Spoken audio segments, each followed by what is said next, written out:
Kids, siapa yang suka membaca buku? Buku apa yang paling suka dibaca nih? Konotasi adalah makna kultural atau emosional yang bersifat subjektif dan melekat pada suatu kata atau frasa. Sementara itu, makna eksplisit dan harfiah dari suatu kata atau frasa disebut denotasi. Dengan kata lain, denotasi adalah makna sebenarnya dan konotasi adalah makna tidak sebenarnya.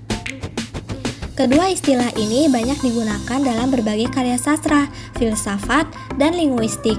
Gaya bahasa denotasi dan konotasi bisa menunjukkan sejumlah perbedaan yang beragam terkait makna. Sebelum kita lanjut videonya, jangan lupa klik tombol subscribe dan tombol loncengnya ya. Karl Otto Erdmann dalam Die Bedeutung des Wortes menjelaskan ada 3 jenis makna, yaitu Begriffsinhalt atau Hauptbedeutung yang berarti makna penting atau pusat atau denotasi. Nebensinn yang berarti makna terapan atau makna kontekstual. Gefühlswert atau Stimmungsgehalt yang berarti nada perasaan atau feeling tone. Pengertian denotasi.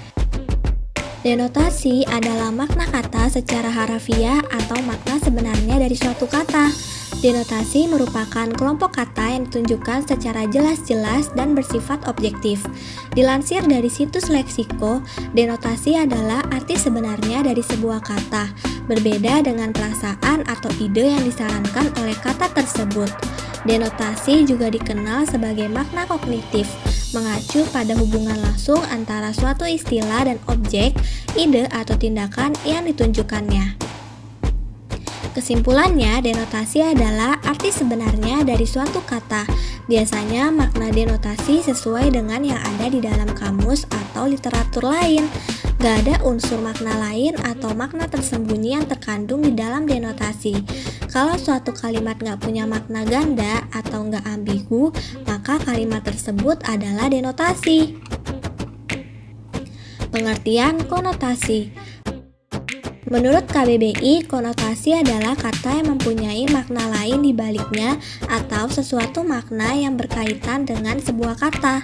Dilansir dari situs Leksiko, konotasi adalah tautan pikiran yang menimbulkan nilai rasa pada seseorang saat berhadapan dengan sebuah kata. Konotasi adalah makna yang ditambahkan pada makna denotasi. Konotasi adalah suatu gagasan atau perasaan yang menyertai suatu kata di samping makna sebenarnya. Dengan demikian, konotasi dikenal sebagai makna afektif, mengacu pada aspek emosi dan asosiasi dari suatu istilah. Kesimpulannya, konotasi adalah gagasan atau perasaan yang menyertai suatu kata. Perasaan atau emosi ini bisa negatif atau positif. Ciri-ciri konotasi dan denotasi. Untuk mempermudah membedakan konotasi dan denotasi, bisa diketahui dari ciri-ciri sebagai berikut. Ciri-ciri denotasi. Makna kata sesuai apa adanya. Makna kata sesuai hasil observasi. Makna kata menunjukkan langsung pada makna acuan dasarnya. Ciri-ciri konotasi. Makna nggak sebenarnya. Makna tambahan yang dikenakan pada sebuah makna konseptual. Makna tambahan berupa nilai rasa. Contoh denotasi dan konotasi. Sebenarnya kalimat denotasi dan konotasi sudah sering ditemukan dan digunakan dalam kehidupan sehari-hari, kids. Inilah contoh-contoh kalimat denotasi dan konotasi. Contoh kalimat denotasi. Kalimat denotasi adalah sesuai dengan yang dijelaskan dalam kamus. Contoh kalimat denotasi antara lain: Asti sedang makan nasi dengan lauk ayam goreng. Makan berarti memasukkan makanan pokok ke dalam mulut serta mengunyah dan menelannya. Anak-anak sedang belajar untuk persiapan ujian. Arti kata anak dalam kalimat tersebut sesuai dengan yang dijelaskan dalam KBBI. Anak adalah keturunan yang kedua atau manusia yang masih kecil. Bunga mawar di kebun sudah mekar.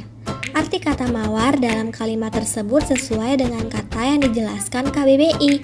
Mawar adalah tanaman perdu suku Rosaceae, meliputi ratusan jenis, tumbuh tegak atau memanjat, batangnya berduri, bunganya beraneka warna, seperti merah, putih, merah jambu, merah tua, dan berbau harum. Contoh kalimat konotasi.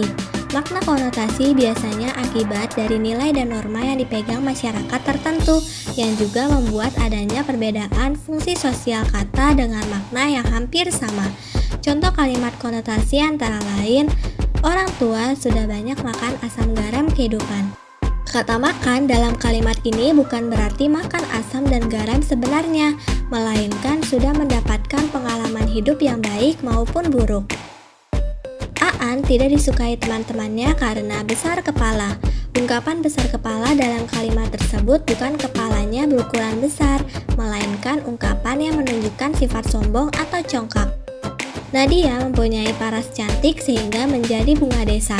Ungkapan bunga desa dalam kalimat tersebut bukan berarti bunga yang ada di desa, namun menunjukkan gadis cantik yang banyak dikagumi atau dipuji orang.